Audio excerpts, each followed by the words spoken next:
Hello. Hello.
हाँ जी बच्चों, good morning good morning. चलिए बच्चों, एक बार जल्दी से बता दीजिए, आपको आवाज़ क्लियर आ रही है क्या? और क्या मैं आप मुझे अच्छे से देख पा रहे हैं? जल्दी एक बार बता दो, फिर हम शुरू कर रहे हैं बस क्लास। हाँ बिल्कुल, सिर्फ वाई लिख के आप भेज दें। चलिए ठीक है, बहुत शानदार। करते हैं भाई, अपन शुरू करते हैं अपना। ठीक है, आगे का जो हमारा अगला लेक्चर है उसको शुरू कर रहे हैं। और जो टॉपिक है, टॉपिक आपका अगला जो चैप्टर चलने वाला है, दैट इज, टॉपिक का नाम है, देखिए क्या शानदार आपके लिए स्लाइड बनवाई है मैंने। बता देना अगर आपको कुछ भी दिक्कत लगे दिखने में, बताना जरा। दिखना क्लियर हो रहा है? बोर्ड क्लियर है? एक बार जल्दी से बता दो यार, वाई लिख के भेज दो। पक्का? कर ले वाइट पे आगे कंटिन्यू। चलिए, तो भाई चैप्टर चैप्टर है आपका क्या, pair of linear equation in two variables. चलिए शुरू करते हैं चैप्टर को। तो चैप्टर का नाम अगर आप ध्यान से देखें तो इससे ही आपको काफी सारी बातें क्लियर हो जाएंगी। जैसे pair of linear equation in two variable, सबसे पहला वर्ड आप क्या देख पा रहे हैं? पेयर। ठीक है जी, सबसे पहला वर्ड आप क्या देख पा रहे हैं? पेयर। उसके बाद आपको क्या नजर में आ रहा है? लीनियर, है ना। इन सब के अपने अपने मीनिंग है, मैथ्स में हम जानते हैं, इक्वेशंस। और फिर सबसे लास्ट में आपके पास क्या आया? Two variables. लास्ट में आपके पास क्या आ गया? Two variables. सही बात है क्या? बोलो क्लियर है? ठीक है, पेयर आ गया, लीनियर आ गया, इक्वेशन आ गया और टू वेरिएबल आ गया। सभी का मतलब आप अच्छे से जानते हैं। अभी तक की क्लासेस में आपने इन सब चीजों का मतलब अच्छे से समझ रखा है। पेयर, पेयर का मतलब क्या होता है भाई? पेयर का मतलब होता है कि जहां पर आपको दो इक्वेशंस गिवन रहेंगी, है ना। अभी तक आप लोगों ने लीनियर इक्वेशन इन टू वेरिएबल पढ़ा था, जो 9th क्लास में पढ़ा था। अब आप पढ़ रहे हैं pair of linear equation in two variable. यानी कि अब की बार जो आपके पास इक्वेशन की संख्याएं होंगी वो दो हो जाएंगी, ठीक ना। दो इक्वेशन आएंगी। ऑफ कोर्स दोनों की दोनों लीनियर में आएंगी। लीनियर का मतलब आप जानते हैं, लीनियर का मतलब जो वेरिएबल होगा उसकी जो पावर होगी, वेरिएबल की पावर कितनी होगी मेरे भाई? वन होगी। वेरिएबल की पावर कितनी होगी? वन होगी। उसके बाद इक्वेशंस की बात करें तो ऑफकोर्स इक्वल टू जीरो करके सारा मामला हमारा चलने वाला है ना। एक्सप्रेशन में तो इक्वल टू जीरो नहीं होता है, लेकिन इक्वेशन में क्या करते हैं अपन? इक्वल टू जीरो करके पूरा खेल खेलने वाले होते हैं। और वेरिएबल्स जो आपके पास काउंटिंग में आएंगे, कितने वेरिएबल आएंगे? दो वेरिएबल आएंगे। कितने वेरिएबल आएंगे? दो वेरिएबल आएंगे। चलिए मैं आपको शक्ल दिखाता हूँ। मैं आपको शक्ल दिखा देता हूँ कैसे कैसे पूरा मामला चलेगा। जैसे कि दो इक्वेशन में आपके पास जनरल फॉर्म लिखता हूँ। सबसे पहले क्या लिख रहा हूँ मैं आपके पास? General form. की जनरल फॉर्म में आप दो इक्वेशंस को कैसे रिप्रेजेंट करेंगे? जैसे एक इक्वेशन आपकी हो जाएगी भाई क्या? a1x plus b1y plus c1 बराबर में जीरो। ये आपके पास एक इक्वेशन आ गई। दूसरी इक्वेशन कैसी आएगी भाई? a2x plus b2y plus c2 बराबर में जीरो। ठीक है ना, ये आपके पास क्या आ गई? दो इक्वेशन आ गई। ठीक है ना, ये क्या आ गई? दो इक्वेशन। थोड़ा देखते हैं कुछ और डब्बा डुब्बा बना पाएंगे कि नहीं, है ना। हाँ हाँ, देखो क्या शानदार काम हो रहा है। बोलो सही बात है क्या ये?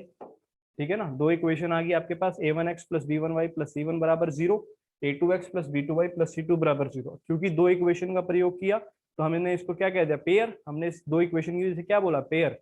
उसके बाद ध्यान से देखिए, दो वेरिएबल यूज हो रहे हैं, एक है x और एक है y, है ना। दो वेरिएबल यूज हो रहे हैं, एक है x एक है y, और इक्वल टू जीरो चल रहा है, इसीलिए सारा मामला हम इक्वेशन की फॉर्म में बोल रहे हैं। तो इस प्रकार से दो इक्वेशन का प्रयोग आप करेंगे, और इन दोनों इक्वेशन का प्रयोग करके आपको क्या करना होगा? आगे ऑफ कोर्स सॉल्यूशन करना होगा कि किन एक्स और वाई की वैल्यू के लिए हमारे पास अलग अलग आंसर्स आएंगे। ठीक है मेरे भाई, बात ये क्लियर है? चलिए, एक बात और कर लेते हैं यहीं पे कि सबसे पहले किसी भी लीनियर इक्वेशन को अगर हम ग्राफ पे रिप्रेजेंट करेंगे तो बताइए आपको क्या मिलेगा, आप ही लोग बताइए। अगर किसी लीनियर इक्वेशन को हमने ग्राफ पे रिप्रेजेंट किया तो आप बताइए आपको क्या चीज मिलेगी, जल्दी से बताइए। ग्राफ के ऊपर आपको कैसा स्ट्रक्चर मिलेगा, जल्दी से बताइए। जैसे क्वाड्रेटिक के अंदर आप लोगों ने पढ़ा ना, पैराबोला मिलेगा। क्वाड्रेटिक में देख लिया आपने पैराबोला, ऐसी नाइन्थ में आपने पढ़ा हुआ ये। हाँ बिल्कुल सही, काफी सारे बच्चों के आंसर बिल्कुल सही आ रहे हैं कि किसी भी लीनियर इक्वेशन को यदि ग्राफ पे रिप्रेजेंट किया जाएगा तो हमें क्या मिलेगा भाई, हमें मिलेगी एक स्ट्रेट लाइन, है ना। लिख लेंगे इस चीज को, है ना, कि if we represent, if we represent any linear equation, any linear equation on, any linear equation on कहाँ पे भाई, graph, on graph, then we will get, हमें क्या मिलेगा भाई, we will get, we will get a straight line, हमें मिलेगी क्या, एक स्ट्रेट लाइन। ठीक है बात ये, हमें मिलेगी क्या, एक स्ट्रेट लाइन। बोलो सही बात है क्या। कब जब भी आप किसी लीनियर इक्वेशन को ग्राफ पे रिप्रेजेंट करेंगे तो आपको क्या मिल जाएगी भाई, एक स्ट्रेट लाइन मिल जाएगी। ठीक है बात ये। तो अगर आप दो दो लीनियर इक्वेशन के साथ खेल रहे हैं, अगर आप दो लीनियर इक्वेशन के साथ खेल रहे हैं तो बताइए आपको कितनी लाइन मिलेंगी।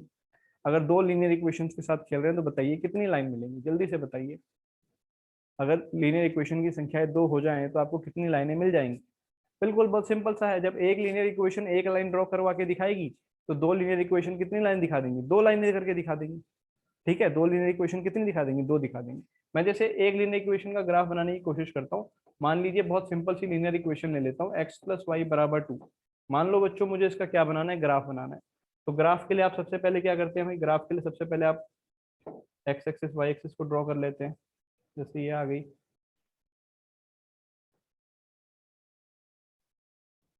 ठीक है जी। मान लीजिए ये पॉइंट आपका क्या हो गया, 1 हो गया, ये हो गया 2, ये हो गया 3, ऐसे इधर आ गया 1, इधर आ गया 2, है ना। इस तरीके से चल रहा है। तो एक्स प्लस वाई बराबर 2, इसके लिए आप क्या करते थे, आपको याद है, आप डब्बा बनाते थे और डब्बे में वैल्यूज को प्लॉट करके देख लेते। ऐसे ही तो करते थे, यहाँ आ गया एक्स, यहाँ आ गया वाई, डब्बा बनाया और डब्बे में क्या किया भाई, वैल्यूज को प्लॉट करके देख लिया। एक्स की वैल्यू 0 के लिए वाई की वैल्यू कितनी आ रही है भाई, 2 आ रही है। वाई की वैल्यू 0 के लिए एक्स की वैल्यू कितनी आ रही है, 2 आ रही है। जो भी पॉइंट, जो भी वैल्यू डाल के आप निकालना चाहें वो तो आपकी मर्जी है। ये तो आपने देखना है कि आप क्या पॉइंट डाल के निकालना चाहेंगे। तो जब इन पॉइंट्स को प्लॉट किया जाएगा, x0 है y2 है, तो वो पॉइंट तो आपको ये मिल गया भाई। उम्मीद करता हूँ प्लॉटिंग सभी को आती होगी। ऐसी y0 है x2 है, वो आपको यहाँ मिल गया। बोलो सही बात है क्या। और जैसे ही आप इन दोनों को ज्वाइन कराओगे तो आपको क्या मिल जाएगी भाई, एक लाइन मिल जाएगी, है ना। जैसे ही आप इन दोनों को ज्वाइन कराओगे तो आपको क्या मिल जाएगी, एक लाइन। सही बात है क्या, इस प्रकार ये लाइन आपकी आपको मिल जाएगी। बोलो सही है क्या। यहाँ से लाइन थोड़ा सा आगे की ओर चली जाएगी। ठीक है, ये लाइन आपकी थोड़ा सा और आगे की ओर चली जाएगी। बोलो क्लियर है भाई। तो उम्मीद करता हूँ लाइन वाली बात तो सभी को क्लियर होगी ना, ये लाइन धीरे से आगे चली जाएगी। क्लियर है।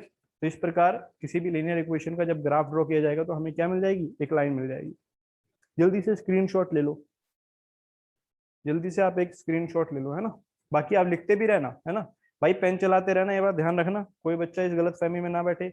एक तो क्लास के समय पे आप अच्छे से बैठे होने चाहिए, आपका पोस्चर सही हो, है ना, वो सबसे ज्यादा जरूरी है। क्योंकि जो बच्चा, अब आप खुद सोचो, जो बच्चा इस समय पूरा ध्यान लगा के अच्छे से काम कर रहा होगा वो बाकी बच्चों से अपने आप ही आगे निकल जाएगा, है ना। उसे कुछ भी, अब सारा खेल आपके ऊपर है। देखिए जब आप लोग गुरुकुल में होते हैं तो हम आपको समय समय पे बताते रहते हैं, आपको टोकते रहते हैं, लेकिन अब हम लोग वहां पे तो है नहीं। ऑफकोर्स ऑनलाइन में भी मैं आपको जरूर टोकूंगा, है ना। लेकिन आप लोगों को बिल्कुल इस बात का ध्यान रखना है कि अब खुद आपको दिखाना है, ताकि आपके पेरेंट्स को भी लगे कि हाँ हमारे बच्चे कुछ अच्छा सीख के आए, है ना। और चीजें तो फिर हम जबरदस्त पढ़ेंगे ही। क्लियर है भाई बात ये, ठीक है। तो ये तो हो गई सारी बात यहाँ पे। आगे बढ़े। एक बार यहाँ तक क्लियर है तो वाई लिख दो जल्दी से। यहाँ तक क्लियर है तो एक बार वाई लिख दो भाई जल्दी से।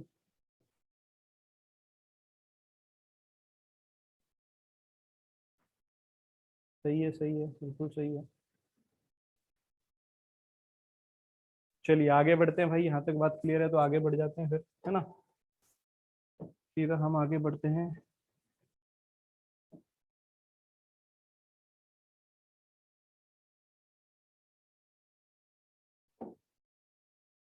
चलिए भाई आगे बढ़ते हैं। तो अगला आपका जो टाइटल है, आपको क्या नजर आ रहा है लिखा हुआ, ये बता दो बस मुझे, क्या लिखा हुआ नजर आ रहा है आपको। जो लिखा हुआ है बोर्ड पे क्या वो नजर आ रहा है? टाइप होके जो है, चलो सभी ने वाई लिख दिया, इसका मतलब नजर आ रहा है। तो ऊपर जो लिखा गया है मैं फिर भी बोलता रहूंगा, है ना, मैं फिर भी बोलता रहूंगा। हाँ थोड़ा क्लियर नहीं, कोई बात नहीं, मैं बोल देता हूँ भाई क्या लिखा हुआ है, मैं बोल देता हूँ। लिखा हुआ है system of two simultaneous linear equation in X and Y. System of two simultaneous linear equation in X and Y. यानी कि अभी जो मैंने आपके सामने लिखी थी, क्या एक तो लिखी थी a1x plus b1y plus c1 बराबर में 0, और दूसरी मैंने लिखी थी क्या, बोलो, a2x plus b2y plus c2 बराबर में 0। ठीक है मेरे भाई, ये दो लीनियर इक्वेशंस की जनरल फॉर्म लिखी थी ना मैंने, तो इन्हीं को हम क्या कहते हैं, system of linear equation in X and Y. बोलो सही बात है क्या इतनी? ठीक है। अच्छा, अब ये जो आपके पास दो लीनियर इक्वेशन आई हैं, अगर इन दोनों लीनियर इक्वेशन में क्या हो जाए, C1 और C2 जीरो हो जाए, क्या हो जाए भाई, C1 और C2 जीरो हो जाए। C1 और C2 दोनों को जीरो कर दिया, यानी कि आपने कांस्टेंट टर्म को क्या कर दिया, जीरो कर दिया। आपने कांस्टेंट टर्म को क्या कर दिया, जीरो कर दिया। जैसे ही आप कांस्टेंट टर्म को जीरो करेंगे, जैसे ही आप कांस्टेंट टर्म को जीरो करेंगे, तो पूरी लीनियर इक्वेशन अब आपको कैसी नजर आएगी, बोलना जरा। a1x plus b1y is equal to zero, और दूसरी कैसी नजर आएगी, a2x plus b2y is equal to zero. बोलो नजर आएगी कि नहीं आएगी? ऐसी नजर आ जाएगी, a2x plus b2y is equal to zero, और a1x plus b1y is equal to zero. तो मैं आपसे ये जानना चाहता हूँ कि ये दोनों जो लीनियर इक्वेशन मैंने बनाई हैं, इन दोनों का एक सोल्यूशन ऐसा है जो आपको देखते ही दिखना चाहिए, है ना, आपको आंखों से बिल्कुल एकदम जैसी इक्वेशन है आपको दिखना चाहिए। कौन सा वो सोल्यूशन है, कौन सी वो एक्स और वाई की वैल्यू है जो आप यहाँ डालेंगे तो दोनों को सेटिस्फाई कर जाएगी? जल्दी से बताइए, बताइए एक्स और वाई की किस वैल्यू के लिए जल्दी से सेटिस्फाई कर जाएगी, जल्दी से बता दो।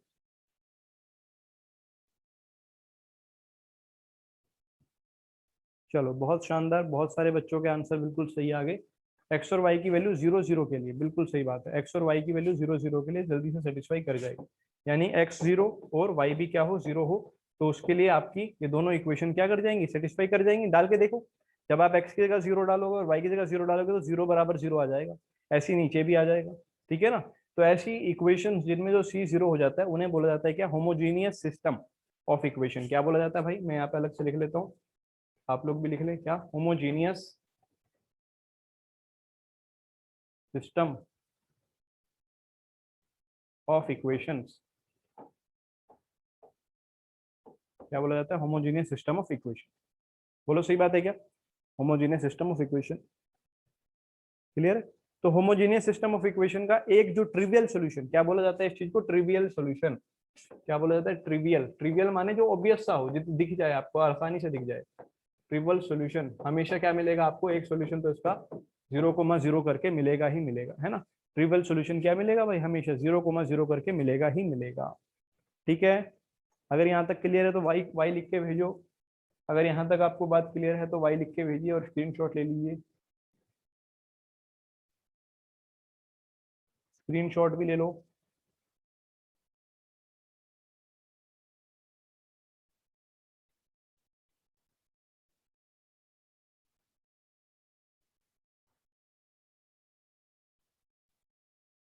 हाँ ट्रिवियल सॉल्यूशन दोबारा बता दो बेटा। ट्रिवियल का मतलब होता है एक ऐसा सॉल्यूशन जो आपको आसानी से दिख जाए।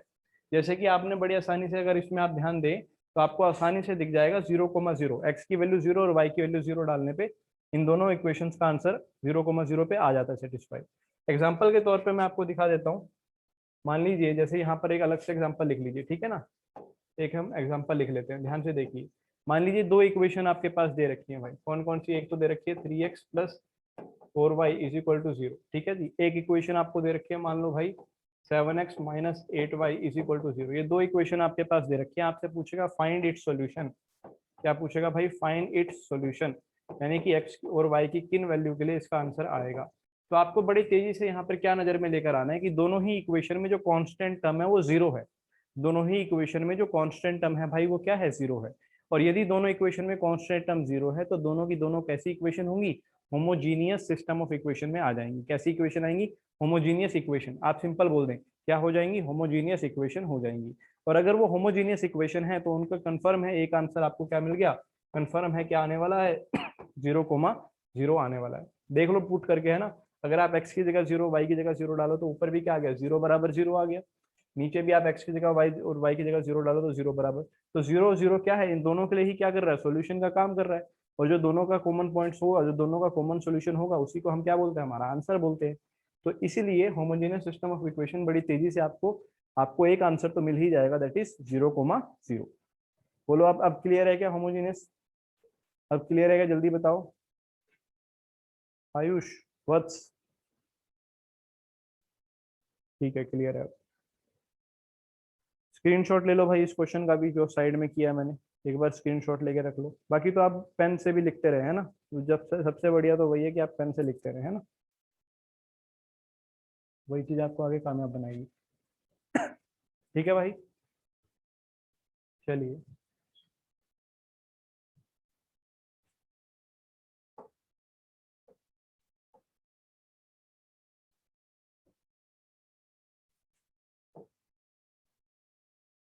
देखो जादू दिखा रहा हूँ, जादू जल्दी देखो। ऐसे सर्कल मारा, ये देखो, देखा जादू, पूरा ही पेज उड़ा दिया मैंने, है ना। अभी थोड़ा नया सा हूँ इस चीज पे, ठीक है, तो कोई बात नहीं। आगे बढ़ते हैं भाई, ठीक है, चलिए आगे बढ़ते हैं। देखो वापस भी ला सकते हैं, ऐसा नहीं है ना। तो जादू है, जादू, क्लियर, ये सारा मामला जादू का ही है। ठीक है, चलो भाई आगे बढ़ते हैं। तो उम्मीद करता हूँ यहाँ तक सभी को क्लियर हो गया होगा। आगे बढ़ रहे हैं भाई अब, है ना। यहीं पे एक पेज और हम इंक्लूड कर लेते हैं। चलो भाई देखो ध्यान से, अभी अपन बात कर रहे हैं दो इक्वेशन की, है ना, और दो इक्वेशन से हमने देख लिया हमें कितनी लाइनें मिल जाएंगी, दो इक्वेशन से दो लाइनें मिल जाएंगी। क्लियर है, दो इक्वेशन से कितनी लाइनें मिल जाएंगी, दो लाइनें मिल जाएंगी। अच्छा मेरे भाई आप ध्यान से देखिएगा, वो जो दो लाइनें हैं उनकी ओरिएंटेशन क्या क्या हो सकती है वो मैं आपको बताता हूँ। या तो वो दोनों लाइनें क्या कर रही होंगी, एक जगह पे काट के जा रही होंगी, या तो दोनों लाइनें एक जगह पे काट के जा रही होंगी, या वो दोनों लाइनें क्या कर रही होंगी भाई, वो दोनों लाइनें बिल्कुल कोइंसिडेंट आ रही होंगी, एक के ऊपर एक, समझ रहे हैं, एक के ऊपर एक। कैसी आ रही होंगी, एक के ऊपर एक। या फिर वो दोनों लाइनें कभी जीवन में नहीं मिलेंगी, हमेशा कैसी आ जाएंगी भाई, पैरेलल आ जाएंगी। समझ रहे हैं, तीन सिचुएशन पॉसिबल है। क्या इन तीन के अलावा कुछ और पॉसिबल है?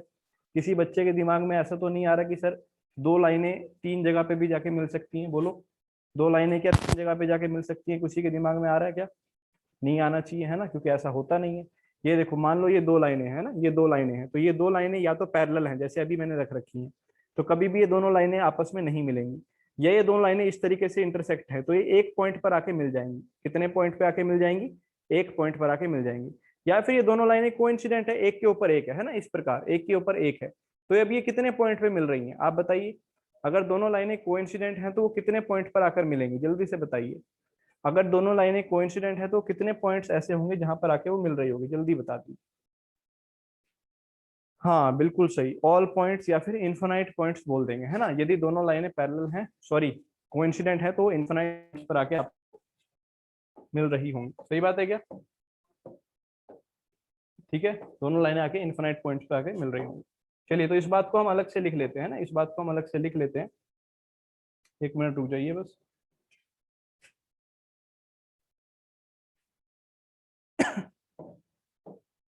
इस बात को हम अलग से लिख लेते हैं यहाँ पे, ताकि आपको दिक्कत ना हो, ठीक है जी।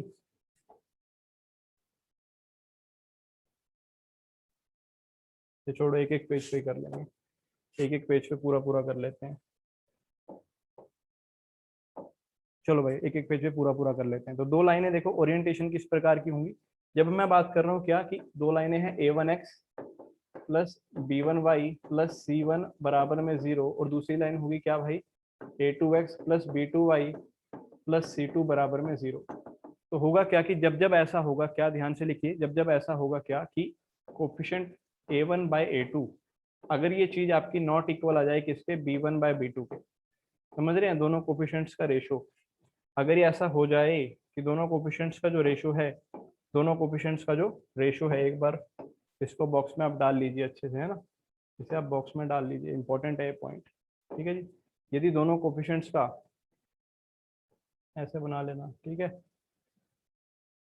ये हाथ सा बना दिया ना हमने, थोड़ा छोटा सा हाथ। इंपॉर्टेंट पॉइंट है कि अगर ऐसा हो जाए कि a1/a2 is not equal to क्या आ जाए भाई, b1/b2 आ जाए, तो ऐसी परिस्थिति में जो दोनों लाइनें होंगी वो कैसी आपकी होंगी, तो दोनों लाइनें कैसी होंगी आपकी, इंटरसेक्टिंग।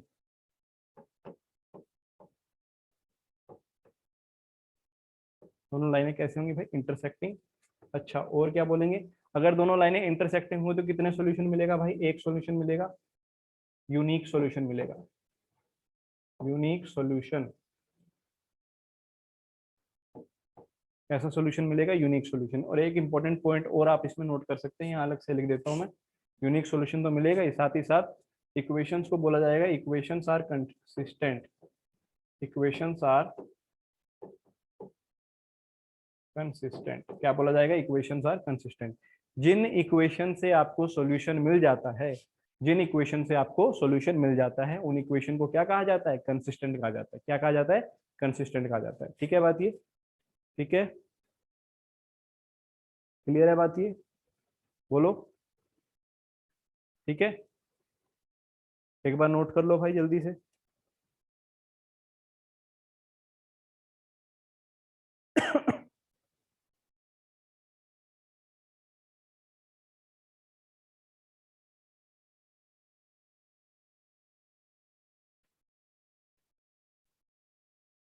हाँ बेटा, यहाँ तक क्लियर है तो एक बार वाई लिख के भेजो। अगर यहाँ तक क्लियर है तो वाई लिख के भेजो जल्दी से सारे।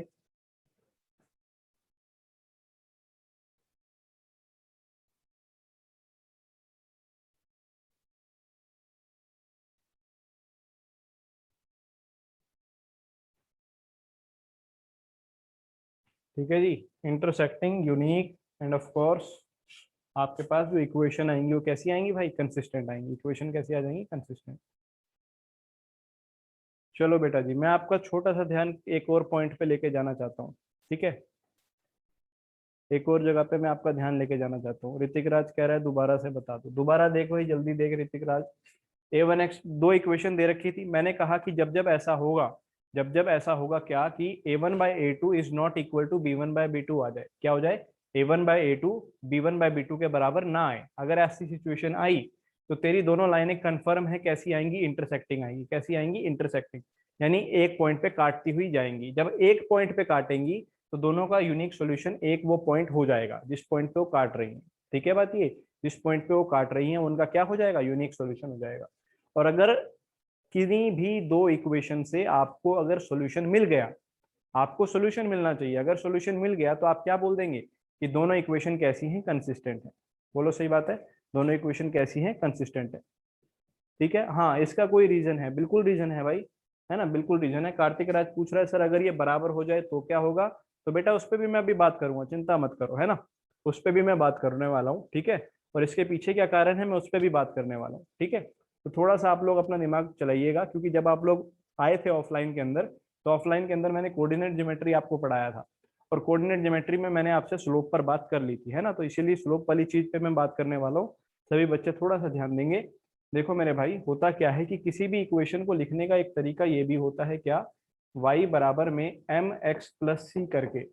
यहाँ पर ये जो m होता है मैंने बता रखा है कि ये m क्या होता था बेटा? स्लोप होता था। ये m क्या होता था? लाइन का स्लोप होता था। बोलो होता था कि नहीं होता था? m क्या होता था? लाइन का स्लोप होता था। ठीक है, m क्या होता था? लाइन का स्लोप होता था। अब ध्यान से देखिएगा, ध्यान से देखिएगा कि अगर मैं एक इक्वेशन ऐसे लिख रहा हूँ, क्या? a1x plus b1y plus c1 बराबर 0, और मैं चाहता हूं कि मैं इसका स्लोप जानूं। मैं इसका क्या जानूं? स्लोप जानूं। तो स्लोप जानने के लिए मुझे इसे किस फॉर्म में लाना पड़ेगा? y बराबर एम एक्स प्लस सी जैसा लेकर आना पड़ेगा। ठीक है ना, तभी तो मैं बता पाऊंगा कि m का जो x का जो कोफिशिएंट होगा वो स्लोप होगा, x का जो कोफिशिएंट होगा वो क्या होगा? स्लोप होगा। तो मैं इसको लेकर आता हूँ, है ना, y को तो एक तरफ रखना है, तो पहले y को, ये वाली टर्म को एक तरफ रखा, और बाकी सबको मैं दूसरी तरफ ले गया, माइनस का c1। तो यहाँ से y की वैल्यू बोलो कितनी आ गई? माइनस का a1 अपॉन b1 इंटू में x माइनस का c1 अपॉन b1। ठीक है भाई, तो अब अगर आप इन दोनों इक्वेशंस को कंपेयर करके देखें, अगर आप इन दोनों इक्वेशंस को कंपेयर करके देखें, इस वाली को और इस वाली को, है ना, दोनों इक्वेशन को कंपेयर करो। देखो इधर भी y है, इधर भी y है, तो जो x का कोफिशिएंट होगा वो स्लोप होगा। यहाँ x का कोफिशिएंट क्या आ रहा है भाई? ये देखो, ये आ गया। तो इस लाइन का जो स्लोप होगा, जो ये पहली लाइन मैंने लिखी है, इसका जो स्लोप होगा वो स्लोप क्या आने वाला है? बोलो, इसका स्लोप क्या आने वाला है? स्लोप आने वाला है माइनस का a1 अपॉन b1। बोलो सही बात है क्या? इतनी बात में किसी को दिक्कत है? स्लोप आने वाला है माइनस का a1 अपॉन b1। बोलो क्या दिक्कत है या क्लियर है? जल्दी बोलो, वाई लिखो। इस लाइन का स्लोप आ गया माइनस का a1 अपॉन b1, है ना। इस पे हम पहले बात कर चुके हैं, देखो, है ना, नाइन्थ में आपको मैं सारी चीजें बता चुका हूँ।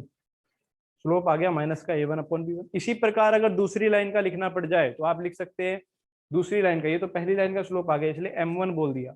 इसी प्रकार अगर मुझे दूसरी लाइन का स्लोप लिखना पड़ जाए तो दूसरी लाइन का स्लोप मैं क्या बोलूंगा, दूसरी लाइन का स्लोप m2 क्या आने वाला है, वो माइनस का a2/b2 आने वाला है। बोलो सही बात है क्या? दूसरी लाइन का स्लोप क्या आने वाला है, माइनस का a2/b2। ठीक है मेरे भाई, क्लियर है? अच्छा, अब आप आगे की बातें जरा बताइएगा अगर आप सहमत हैं तो। पहले तो ये वाला आप स्क्रीनशॉट ले लो, जल्दी से जल्दी स्क्रीनशॉट ले लो, इसने लेना हो। चलिए ले लिया होगा, मैं उम्मीद कर रहा हूँ आपने दोनों लाइन का स्लोप देख लिया है। अब स्लोप एक्चुअल में बताता क्या था, आप लोग बताइए, स्लोप बताता क्या था? स्लोप बताता था कि कोई भी जो लाइन है, कोई भी जो लाइन है उसका क्या एंगल बन रहा है एक्स एक्सिस के साथ, यही तो बताता था स्लोप। सही बात है क्या? कोई भी लाइन एक्स एक्सिस के साथ क्या स्लोप बना रही है, ऐसे ही तो बताता था। मान लो ये कोई हमने ग्राफ बनाया किसी लाइन का, मान लो कोई लाइन है जो इस प्रकार है, कैसी है, मान लो ऐसी है, तो स्लोप क्या होता था, ये वाला एंगल। इसी को तो बोलते थे आप स्लोप, कि वो लाइन एक्स एक्सिस के साथ में कितना एंगल बना रही है। मान लो कोई लाइन है, कोई लाइन हमने इस प्रकार बना दी, मान लो कोई लाइन है जो इस प्रकार बन गई, तो उसका स्लोप क्या आएगा, उसका स्लोप ऐसे आ जाएगा। सही बात है, एक्स एक्सिस के साथ कितना एंगल बन रहा था, यही चीज तो स्लोप को दर्शाती थी। ठीक है बात ये। तो अगर मैं इस चीज को लेके बात करूं, अगर मैं इस चीज को लेके बात करूं, ध्यान से देखिएगा कि अगर दो लाइनें हैं, अगर मुझे उन दोनों लाइनों के बारे में ये पता है कि वो दोनों लाइनें पैरेलल हैं, कैसी हैं भाई, पैरेलल हैं। ठीक है, दो लाइनें अगर मैं ड्रॉ करूं, दो लाइनें अगर मैं ड्रॉ करूं जो कि पैरेलल हो, एक लाइन आ गई ये, एक बिल्कुल आ गई ये, तो दोनों का स्लोप क्या होने वाला है आप बताइए। अगर ये थीटा है एंगल, तो ये भी क्या आएगा बेटा, थीटा ही आएगा, है ना। और स्लोप आपको याद है क्या, ये जो एम से मैं स्लोप बोल रहा हूँ इसको हम टेंजेंट थीटा भी बोलते थे, एम को हम टेंजेंट थीटा भी बोलते थे। तो दोनों लाइनें अगर पैरेलल हैं तो दोनों का स्लोप बराबर आता था, बोलो याद है क्या? दोनों लाइनें अगर बराबर हैं तो दोनों का स्लोप बराबर आता था, बोलो क्या? दोनों लाइनें पैरेलल हैं तो दोनों का स्लोप बराबर आता था। सही है क्या बात ये? ठीक है, ठीक है, ठीक है। तो अब इतनी बात तो क्लियर है कि दोनों लाइनें यदि पैरेलल हो जाएं तो दोनों का स्लोप तो बराबर आएगा, इतनी बात क्लियर है मेरे भाई। अब आगे सुनिए, अगर दोनों लाइनें पैरेलल नहीं है तो दोनों का स्लोप भी बराबर नहीं आएगा। यानी अगर दोनों लाइनें इंटरसेक्टिंग है, दोनों लाइनें कैसी हैं, इंटरसेक्टिंग है, तो उस केस में दोनों का स्लोप बराबर नहीं आएगा। बोलो सही बात है कि अगर दोनों लाइनें इंटरसेक्टिंग है, मैं इसको यहां से हटा दूं क्या? ठीक है, अगर दोनों लाइनें इंटरसेक्टिंग है तो दोनों का स्लोप बराबर नहीं आएगा, मैं ये बात लिख रहा हूँ, है ना। If two lines are intersecting, if two lines are inter if two lines are intersecting, then their slope is not equal। यदि दोनों लाइनें इंटरसेक्टिंग है तो उनका स्लोप कभी भी बराबर नहीं आएगा। बोलो इस बात में तो कोई दिक्कत नहीं है। तो दोनों का स्लोप मैं दोबारा लिख देता हूँ, एक का स्लोप तो आया था माइनस का a1/b1, और ये बराबर नहीं आना चाहिए किसके, दूसरी का स्लोप तो आया था माइनस का a2/b2। बोलो सही बात है मेरे भाई, दोनों साइड से माइनस को आपने कैंसिल कर दिया। बोलो ये वाला a2 यहाँ नीचे आएगा और ये वाला b2 वहां ऊपर आ जाएगा, है ना। यहाँ पे a1, यहाँ b1 आएगा ना, थोड़ा सा एक मिनट रुको, यहाँ पे क्या आ जाएगा भाई, b1, है ना। तो आप क्या करेंगे, a2 को यहाँ नीचे ले आओ, तो a1/a2, यही तो लिखा था मैंने, बोलो स्टार्टिंग में यही नहीं लिखा था क्या, is not equal to b1/b2। a1 को इधर ले आओ, b2 को इधर ले आओ। बोलो यार जल्दी से, क्या यही लिखा था मैंने सबसे स्टार्टिंग में? बोलो जल्दी से बोलो, क्या यही लिखा था मैंने सबसे स्टार्टिंग में? क्लियर हो गया क्या सभी को? हाँ भाई एक बार भाई लिखो जल्दी से सारे बच्चे, क्या सबको क्लियर हो गया कि क्यों मैं ये कंडीशन यूज करूंगा? क्योंकि दोनों का स्लोप बराबर नहीं आएगा, है ना। स्लोप बराबर ना आने से ये वाली कंडीशन हमारे पास आ गई है।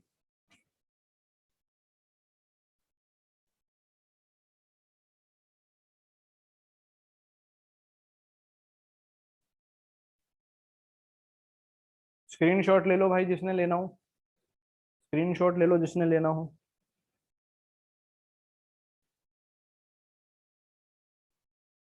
उम्मीद कर रहा हूँ आप सबने स्क्रीनशॉट ले लिया होगा। आगे बढ़ू, आगे बढ़ू, चलो।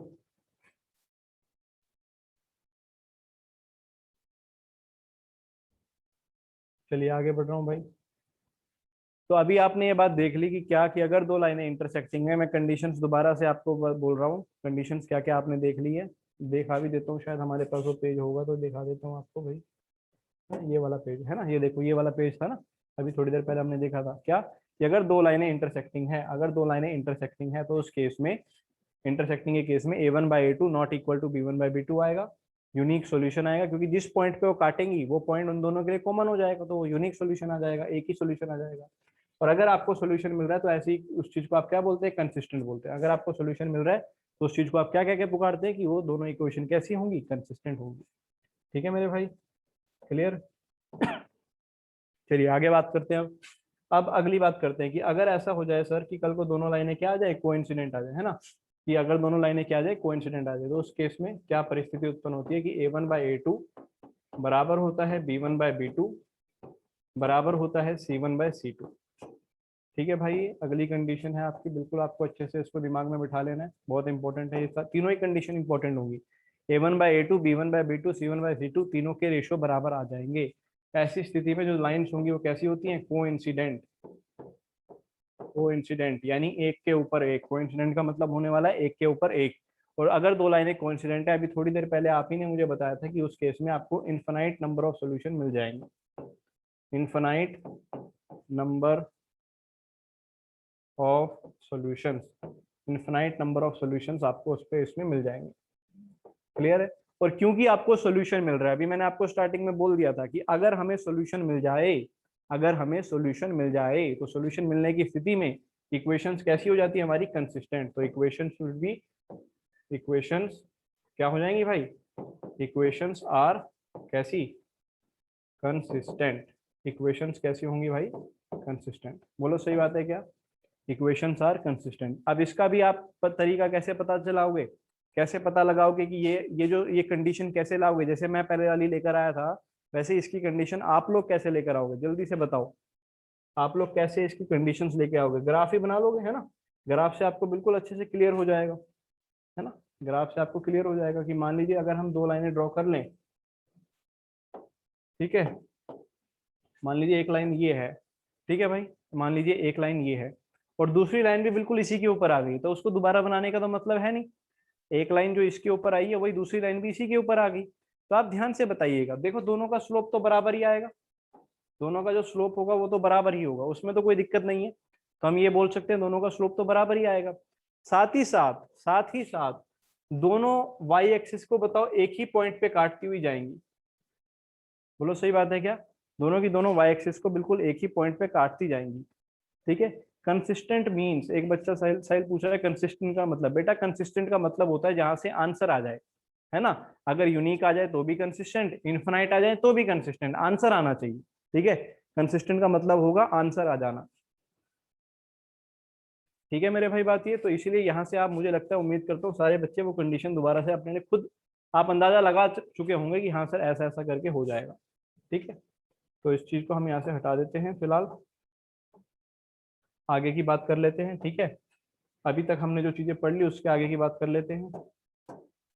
अब एक तीसरा हमारा रह गया क्या, कि जब हमारी दोनों लाइनें क्या हो जाएं, जब हमारी दोनों लाइनें पैरेलल हो जाए। ठीक है, तो उस केस में जो कंडीशन आती है कि a1/a2 इज इक्वल टू क्या आएगा भाई, b1 के बाय b2 के, यानी स्लोप तो बराबर आ जाएगा। और पैरेलल लाइन का स्लोप तो बराबर ही होता है, ये तो हमें मालूम ही है। अरे पैरेलल लाइन का स्लोप तो बराबर होता है, ये तो हमें पहले से मालूम है ना। तो स्लोप बराबर होने की वजह से a1/a2 b1/b2 के बराबर आ जाएगा। लेकिन ये चीज अगर मैं इक्वल टू लिखता हूँ c1/c2 के, तो ये तो कौन सी कंडीशन आ गई, कंसिस्ट उसकी कोइंसिडेंट की आ गई। अगर c1/c2 के बराबर लिख लूंगा तो किस चीज की कंडीशन आ गई, कोइंसिडेंट की कंडीशन आ गई। तो इसलिए यहाँ पर क्या आ जाएगा आपका, नॉट इक्वल टू का साइन आ जाएगा। ये किस चीज की कंडीशन आ गई भाई आपकी, ये आपकी कंडीशन आ गई किस चीज की, बोलो, पैरेलल लाइंस की। ठीक है ना। इस केस में जो आपकी लाइंस होंगी वो कैसी हो जाएंगी, लाइंस हो जाएंगी आपकी, लिख लीजिए, लाइंस हो जाएंगी पैरेलल, पैरेलल लाइंस। ठीक है जी, लाइन हो जाएंगी कैसी, पैरेलल। पैरेलल लाइन कभी भी किसी भी पॉइंट पे आके तो मिलेगी नहीं, जब किसी भी पॉइंट पर आके मिलेगी नहीं तो कभी भी आपको आंसर नहीं मिलेगा। तो इस केस से आपको क्या मिलेगा, नो सॉल्यूशन। नो सॉल्यूशन, कभी भी आपको इस केस से आंसर नहीं मिलने वाला है। और उसके बाद अब अगर किसी इक्वेशन से, मैंने आपको कहा कि किन्हीं भी दो इक्वेशन से अगर आप आंसर निकाल पा रहे हैं, अगर आंसर आ रहा है तो उसे आप क्या बोलते हैं, कंसिस्टेंट। अगर आंसर आ रहा है तो क्या बोलते हैं, कंसिस्टेंट। अगर नहीं आया तो क्या बोलेंगे भाई, इनकंसिस्टेंट। क्या बोलेंगे, इनकंसिस्टेंट इक्वेशंस। क्लियर है बात ये? तो नोट कर लीजिए, स्क्रीनशॉट ले लीजिए सभी बच्चे इसका।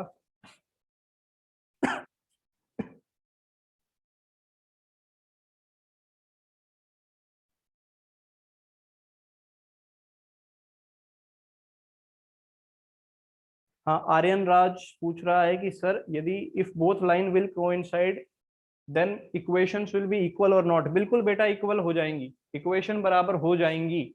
उन्हें हम बराबर करके लिख पा रहे होंगे। अभी मैं आपको दिखाऊंगा, है ना, मैं आपको दिखाऊंगा, शक्लें दिखाऊंगा, चिंता ना करो।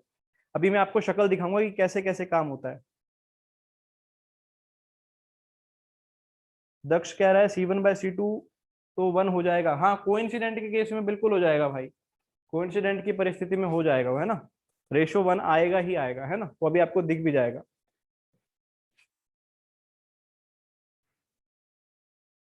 रेशो तो खैर कुछ और भी आ सकता है उसमें, लेकिन आप देख लेंगे। अभी देखिए, आपको पूरा पिक्चर क्लियर करता हूँ, है ना। उम्मीद करता हूँ इसका स्क्रीनशॉट आपने ले लिया होगा। देखो भाई, अब मेरी बात ध्यान से सुनना। मान लीजिए मैंने दो इक्वेशन दे दी आपको। एक इक्वेशन तो लिख रहा हूँ मैं आपके सामने, 2x + 3y + 4 बराबर 0। एक इक्वेशन तो मैंने आपके सामने ये लिखी, ठीक है जी। दूसरी इक्वेशन में क्या करता हूँ, इसी इक्वेशन को मैं 2 से मल्टीप्लाई करके लिख लेता हूँ। तो ये कैसी दिखेगी बेटा, 4x + 6y + 8 बराबर 0। समझ रहे हैं आप, मैंने क्या किया, मैंने उसी इक्वेशन को किससे मल्टीप्लाई करके लिख लिया, 2 से ही मल्टीप्लाई करके वापस लिख दिया। सही बात है क्या, 2 से ही मल्टीप्लाई करके वापस लिख दिया। अब मैं दोनों इक्वेशन का आपको ग्राफ दिखाता हूँ, है ना। अब मैं दोनों इक्वेशन का आपको ग्राफ दिखाता हूँ, आप लोग बताइएगा कि क्या बात सही है कि नहीं, है ना। दोनों इक्वेशन का हल्का सा मैं ग्राफ ड्रॉ करने की कोशिश करूंगा। आप लोग बताइएगा क्या कि मैंने सही ड्रॉ कोशिश की कि नहीं की। ठीक है, चलो पहले वाली के लिए अगर मैं डब्बा बनाता हूँ, यहाँ पे साइड में डब्बा बना लेते हैं पहले वाली के लिए। ये आ गया x, ये आ गया y। ठीक है भाई, आप लोग बताइए क्या क्या पॉइंट मैं प्लॉट करके देखूं। मान लो भाई मैंने x की जगह पे 0 डाला, थोड़ी देर के लिए x की जगह पे 0 डालता हूँ, तो y की वैल्यू आ गई -4/3। ठीक है बात, ये x की जगह 0 डाल तो y की वैल्यू आ गई -4/3। y की जगह 0 डालता हूँ तो x की वैल्यू बोलो कितनी आएगी, x की वैल्यू आ जाएगी -2। सही बात है क्या मेरे भाई, बोलो। यहाँ तक क्लियर है? y लिखो जल्दी से, जल्दी से y लिख के भेजो अगर यहाँ तक क्लियर है तो। मुझे पता चलना चाहिए आपको समझ में आ रहा है कि नहीं आ रहा है ना। लाइन की इक्वेशन करने के लिए डब्बा ही तो बनाएंगे, डब्बा बना दिया देखो, है ना। हाँ, आ गया ना सभी का भाई, बिल्कुल सही है ना। बोलते रहो भाई, है ना, जब तक बोलोगे नहीं मजा नहीं आएगा। तो भाई आ गया, ठीक है, ये एक्स आ गया, वाई आ गया। अब इसको प्लॉट करते हैं ना। प्लॉट करूंगा तो x0 और y-2 कहीं यहाँ पर मिल जाएगा। ठीक है, x तो 0 और y-2 कहीं यहाँ पर आ जाएगा। ठीक है, ये पॉइंट आ जाएगा 0, -2। अच्छा, और आपका, ओ मैंने उल्टा लिख दिया, 1 मिनट रुको। ये पॉइंट नहीं आएगा, थोड़ा सा इसमें करेक्शन कर लो भाई, है ना। थोड़ा सा करेक्शन कर लीजिए, कोई बात नहीं। मैंने उल्टा लिख लिया इसको, ये लाइन सीधी आ जाएगी। हाँ, पॉइंट क्या था, x की वैल्यू 0 y की वैल्यू -4/3। खैर पॉइंट तो यहीं पे आ जाएगा, x की वैल्यू तो 0 हो और y की वैल्यू -4/3 यहाँ आ जाएगा। ठीक है जी। दूसरा पॉइंट है x की वैल्यू -2, y की वैल्यू 0, कहीं यहाँ पर आ जाएगा, -2 आ जाएगा यहाँ पे, है ना। और जैसे ही आप इन दोनों को ज्वाइन कराओगे तो आपको एक लाइन मिल जाएगी जो जो इस इक्वेशन को रिप्रेजेंट कर रही होगी, है ना। ऐसी सी एक लाइन आपको यहाँ पे मिल जाएगी, ऐसी सी। ठीक है जी, ये वो लाइन आ गई। ठीक है, ये लाइन आ गई कौन सी, ये लाइन आ गई कौन सी, ये वाली 2x + 3y वाली लाइन ये आ गई जो मैंने अभी ड्रॉ करी। ठीक है, अब दूसरी वाली के लिए ड्रॉ करता हूँ, है ना। दूसरी वाली के लिए ड्रॉ करता हूँ, आप लोग बताइएगा क्या सही है कि नहीं है। मैं वही काम दोबारा करूंगा, बोलो x की जगह 0 डालूंगा तो y की जगह क्या आएगा, जल्दी बताओ। x की जगह 0 डालूंगा तो y की जगह क्या आएगा, जल्दी बता दो। x की जगह 0 डालूंगा तो y की जगह क्या आ जाएगा, -8/6 आएगा, यानी -4/3। बोलो सही बात है। अरे x की जगह 0 डालूंगा तो y की जगह क्या आएगा, -8/6। -8/6 क्या होता है, -4/3 तो होता है। 2 से काट दो ऊपर नीचे, तो यहाँ से भी क्या आएगा, -4/3 करके ही आएगा। बोलो सही बात है। ऐसे ही x की जगह -2 डालो, देखो y 0 आ रहा है।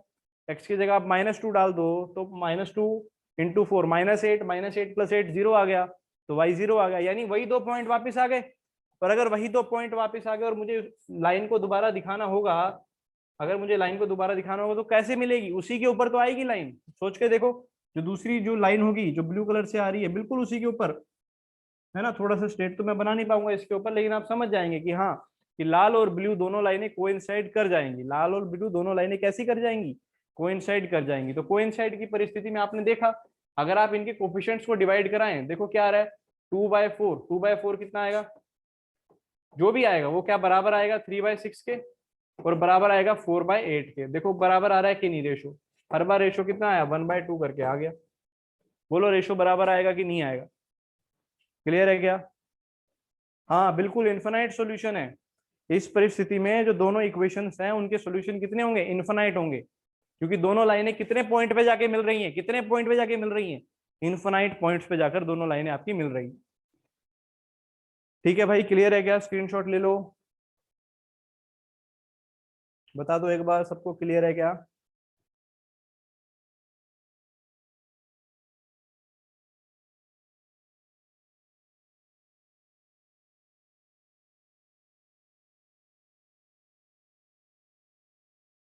सही है, ऑल क्लियर आ रहा है सभी की ओर से। अरे क्वेश्चन क्लियर है ना? कहीं बाद में कह दो हमने तो ऑल क्लियर कहा था, कुछ क्लियर नहीं हुआ, सब उड़ गया है, सारा सॉफ्टवेयर उड़ गया। क्वेश्चन क्लियर होना चाहिए भाई आपको, ठीक है, टॉपिक क्लियर होना चाहिए। चलो भाई आगे बढ़ते हैं। उम्मीद करता हूँ यहाँ तक की सारी बातें सब बच्चों ने अच्छे से दिख ली होंगी, नोट भी कर ली होंगी, ठीक है। तो इस प्रकार से वो तीनों कंडीशन जो हैं वो आपके लिए काम करने वाली हैं। तीनों कंडीशन को एक बार दोबारा देख लेते हैं, है ना।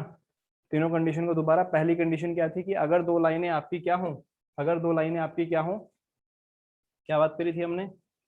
अगर दो लाइनें आपकी क्या हो, इंटरसेक्टिंग हो, इंटरसेक्टिंग के केस में A1/A2 नॉट इक्वल टू आता था B1/B2 के, ये तो था इंटरसेक्टिंग के केस में, ठीक है भाई, ये था इंटरसेक्टिंग के केस में। दूसरा क्या आ गया, अगर कोइंसिडेंट है तो तीनों का रेशियो बराबर आने वाला है, A1/A2 बराबर में B1/B2 बराबर में C1/C2 के आने वाला है।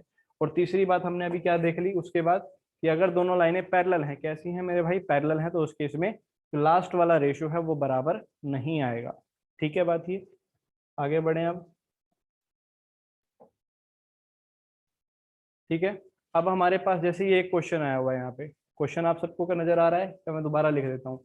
दो इक्वेशन दी हुई है, एक तो दे रखी है x-1/2y इज इक्वल टू 1, एक तो ये दे रखी है, और दूसरी इक्वेशन आपको दे रखी है 4x-2y इज इक्वल टू 5। हमसे ये पूछ रहा है कि बताइए कि क्या इनका जो सोल्यूशन है वो यूनिक है कि नहीं है, क्या यूनिक सोल्यूशन देंगे कि नहीं देंगे।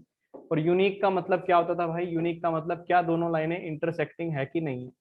आपको ये बताना है क्या दोनों लाइनें इंटरसेक्टिंग है कि नहीं है। आप लोग बताइए, चलिए चेक करके आप लोग बताइए, क्या ये दोनों लाइनें जो आपके सामने लिखी गई हैं क्या ये इंटरसेक्टिंग है? जल्दी से बताइए, क्या ये जो दोनों लाइनें आपके सामने लिखी गई हैं क्या ये इंटरसेक्टिंग है?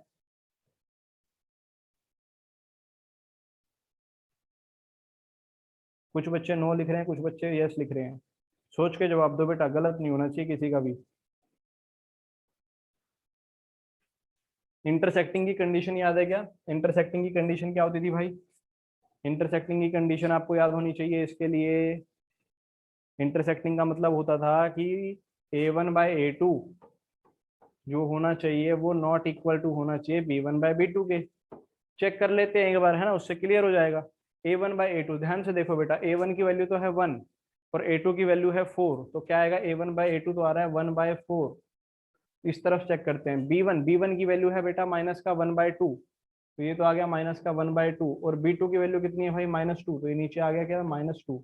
माइनस से माइनस कट जाएगा, और ये वाला 2 और ये वाला 2 तो मल्टीप्लाई हो जाएगा, है ना। तो ओवरऑल कितना आ गया? इस साइड भी आ गया 1/4। तो आप ध्यान से देखें तो दोनों रेशो क्या आ गए? बराबर आ गए। हमारे पास क्या आ गया कि A1/A2 is equal to B1/B2, और इंटरसेक्टिंग होने के लिए यहाँ पे नॉट इक्वल आना चाहिए था, तो इक्वल आ गया, तो इसका मतलब इंटरसेक्टिंग तो ये नहीं है। ये तो क्लियर ही हो गया कि इंटरसेक्टिंग तो ये नहीं है। अब है कौन सी, वो पता लगाने के लिए हम C1/C2 भी देखते हैं। तो C1/C2 कितना आ रहा है? ध्यान से देखो, C1/C2 इज 1/5। एक बात का ध्यान रखना बच्चों, है ना, एक बात का बिल्कुल अच्छे से ध्यान रखना। अक्सर बच्चे यहाँ पर गलती क्या करते हैं, इस बात को अपने दिमाग में बिठा लेना बेटा, कि ये जो C1/C2 होने चाहिए या तो ये इक्वल टू के एक तरफ हो या इक्वल टू के दूसरी तरफ हो, ये आपको देखना है ना। ऐसा ना हो कि एक जना तो इक्वल टू के साइड में बैठा है, राइट साइड में, और C2 इक्वल टू के लेफ्ट साइड में बैठा है, तो उस परिस्थिति में आपका आंसर गलत आ जाएगा। या तो C1/C2 दोनों ही आपके इक्वल टू के राइट साइड में हो, या दोनों ही इक्वल टू के कहाँ हो भाई? लेफ्ट साइड में हो। तो अगर मैं C1/C2 की वैल्यू देखूं तो वो कितनी आ रही है? 1/5। तो मैं बोल सकता हूँ कि C1/C2 के बराबर नहीं आ रहा है। और अगर ये वाली कंडीशन आ गई तो आप लोग बताइए ये कंडीशन किन लाइंस के लिए होती थी? A1/A2 is equal to B1/B2 not equal to C1/C2, ये कंडीशन किन लाइंस के लिए होती थी?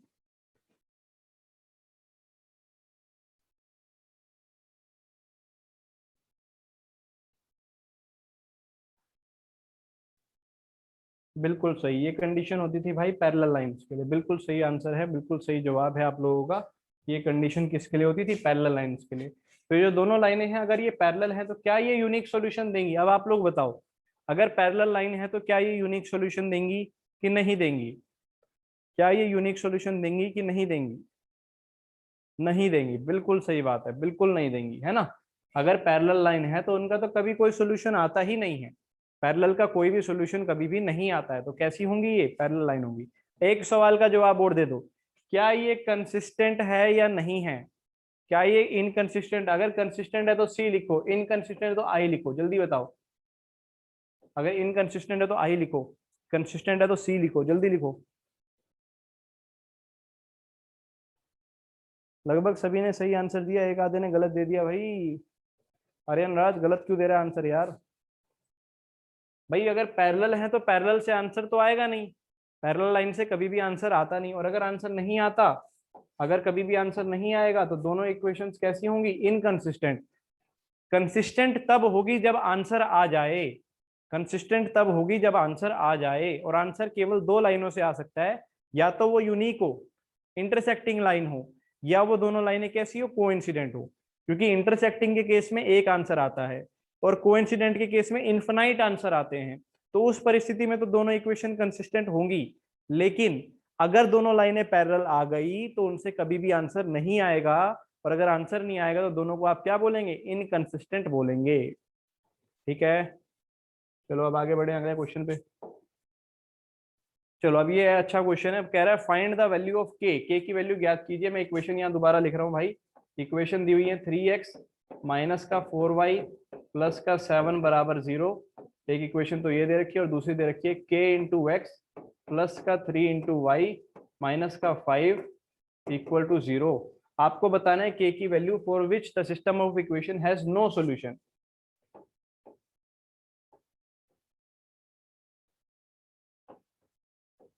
ठीक है भाई, बात ये आपको बताना है नो सॉल्यूशन के केस के लिए के की वैल्यू क्या आएगी। आप लोग जरा दिमाग लगाएंगे, 2 मिनट आप लोग खुद दिमाग लगाएंगे के की किस वैल्यू के लिए जो सिस्टम ऑफ इक्वेशन है उसका कोई भी आंसर ना आए।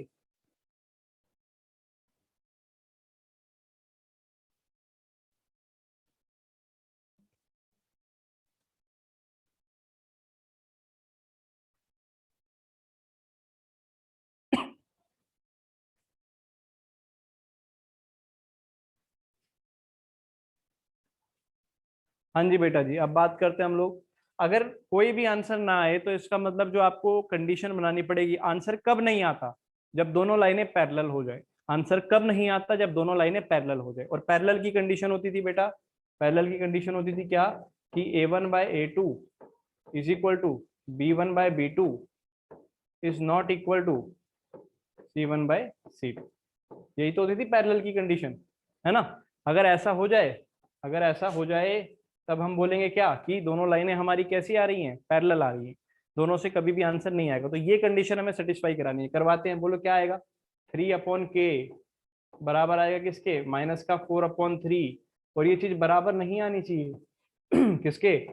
7/5, -7/5 बोल देंगे ना, -7/5। ठीक है भाई, बात ये चीजें होनी चाहिए, है ना। तो आपको दो चीजें देखनी पड़ेंगी, एक तो ये पहला रेशो बराबर आए।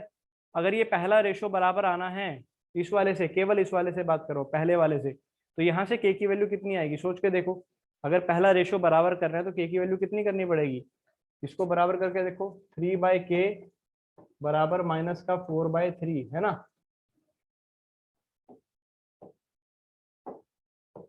3/k बराबर -4/3, क्रॉस मल्टीप्लाई करा दो बस। के को इधर लाओ, 3 को इधर लाओ, 4 को नीचे लाओ, तो के की वैल्यू यहाँ से कितनी आएगी? -9/4। बोलो इतनी बात सभी को क्लियर है? पहले तो आपको ये पहले वाले दोनों रेशो बराबर करने पड़ेंगे, और वो कब बराबर आएंगे? जब के की वैल्यू कितनी हो जाए? -9/4 हो जाए। बिल्कुल सभी का आंसर सही आ रहा है, बिल्कुल सही आंसर आ रहा है। तो ये तो होना चाहिए। पहली बात। और दूसरी फिर क्या बात आए कि ये रेशो कभी भी इसके बराबर ना आए, यानी कि 3/k बराबर ना आए किसके, -7/5 के। अगेन वही क्रॉस मल्टीप्लाई करा लो आप लोग तो k की वैल्यू क्या नहीं आनी चाहिए उस पर बात करो। k की वैल्यू 5 3 जा 15 अपॉन 7 और ये हो गया माइनस। तो इन दो बातों का आपको ध्यान रखना है, ठीक है ना। इन दो बातों का आपको ध्यान रखना है। एक तो ये वाली बात हो गई, कौन सी, एक तो ये वाली बात होगी, ठीक है जी, कि k की वैल्यू -15/7 के बराबर नहीं होनी चाहिए, और दूसरी k की वैल्यू किसके बराबर होनी चाहिए, -9/4 के बराबर होनी चाहिए। ठीक है, क्लियर है भाई बात ये।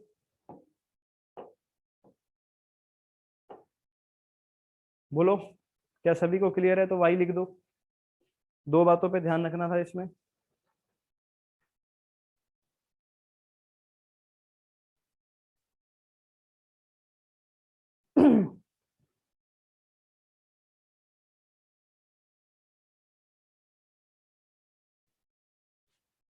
चलिए मेरे भाई आगे बढ़ेंगे अगले क्वेश्चन पे। इसका स्क्रीनशॉट ले लो, जिसने लेना हो स्क्रीनशॉट ले लो जल्दी से।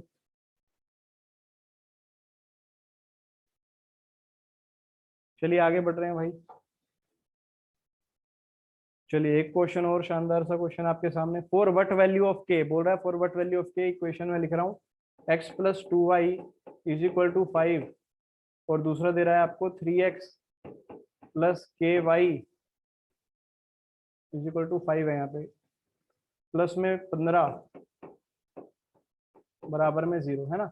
ये दो इक्वेशन दे रहा है। सबसे पहले आपको बताना है कि आपका आंसर कैसा है। पहले वाले पार्ट के लिए आपको बताना है, ए पार्ट में यूनिक सॉल्यूशन कैसा है, यूनिक। हाँ भाई यूनिक, यूनिक के लिए क्या होना चाहिए, यूनिक के लिए दोनों लाइनें कैसी होंगी, इंटरसेक्टिंग होंगी। बोलो सही बात है क्या, यूनिक के लिए दोनों लाइनें कैसी होंगी मेरे भाई, इंटरसेक्टिंग। और अगर इंटरसेक्टिंग है, अगर दोनों लाइनें इंटरसेक्टिंग हैं तो क्या होगा, कंडीशन, कंडीशन याद है क्या पहले वाले के लिए, इंटरसेक्टिंग के लिए a1/a2, मनी मन में बोल दो आप लोग तो मुझे समझ आ जाएगा, ≠ b1/b2। बोलो सही बात है क्या, a1/a2 ≠ b1/b2। तो लगा देते हैं भाई, a1/a2 लगाओ, कितना आ रहा है भाई a1/a2, यहाँ से a1/a2 1/3, 1/3 इज ≠ b1/b2 2/k। तो यहाँ से हम क्या बोलेंगे, अगर यूनिक सॉल्यूशन रखना है तो यूनिक के लिए क्या होगा, के जो हो वो किसके बराबर ना आए, बोलो के जो हो किसके बराबर ना आए, 6 के बराबर ना आए। बोलो क्लियर है क्या, के जो हो वो 6 के बराबर में ना आए। हाँ बहुत सारे बच्चों का आंसर बिल्कुल सही आया था, बिल्कुल सही आंसर दिया आप सबने। के जो हो वो 6 के बराबर ना आए। यदि के 6 के बराबर आ गया, अगर के 6 के बराबर आ गया तो उस केस में जो दोनों लाइनें होंगी वो फिर आगे कुछ और होंगी, इंटरसेक्टिंग तो नहीं होंगी, लेकिन हो सकता है पैरेलल हो, कोइंसिडेंट हो, आगे बात करेंगे। और इतना क्लियर है कि क्या, कि अगर इंटरसेक्टिंग यूनिक सॉल्यूशन लाना है, यूनिक सॉल्यूशन के लिए आपको के की वैल्यू को 6 नहीं लेना है। ये था पहला पार्ट। दूसरे पार्ट में आपसे कह रहा है, दूसरे पार्ट में कह रहा है नो सॉल्यूशन।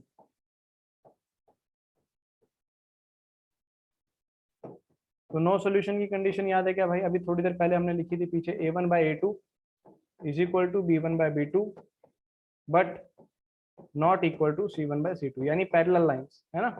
नो सॉल्यूशन के लिए आता था a1/a2 = b1/b2 but not equal to c1/c2। चलो इस बात पे भी कर लेते हैं बात,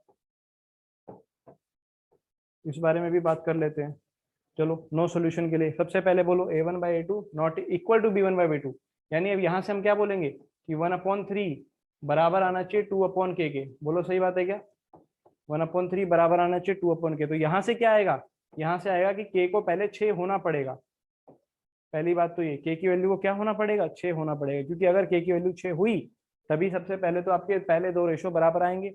और उसके बाद फिर क्या नहीं होना चाहिए, इस बात का ध्यान रखना पड़ेगा क्या, कि नॉट इक्वल टू c1/c2, यानी कि 2/k, दूसरी condition 2/k is not equal to c1/c2। अच्छा c1/c2 की वैल्यू आप लोग बताओ क्या आ रही है ना, मैं देखना चाहता हूँ कितने बच्चे सही बताएंगे।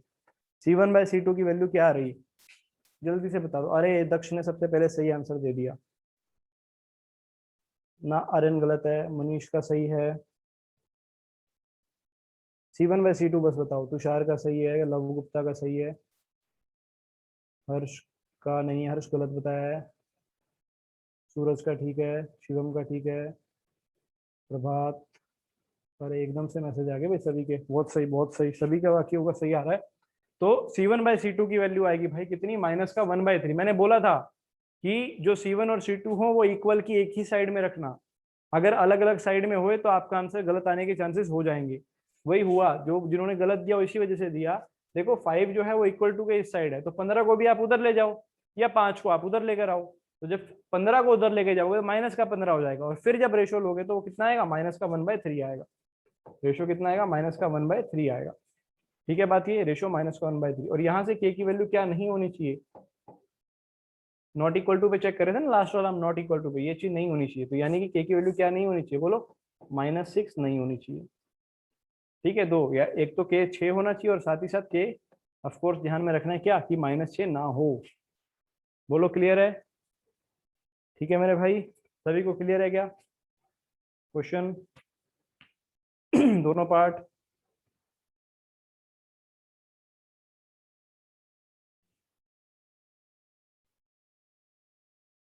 ठीक है बेटा, तो आज की क्लास हम यहीं तक रखेंगे। ठीक है, उम्मीद करता हूँ आपको ऑनलाइन क्लास में भी उतना ही समझ आया होगा।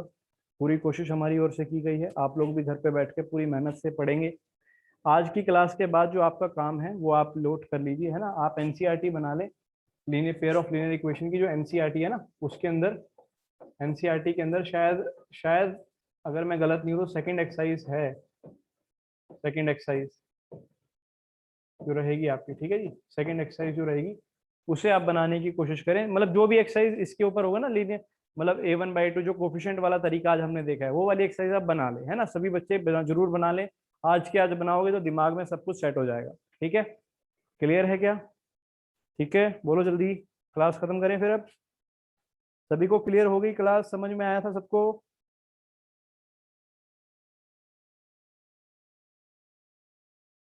ठीक है बेटा, चलो फिर मिलते हैं आपसे अगली बार, गुड बाय।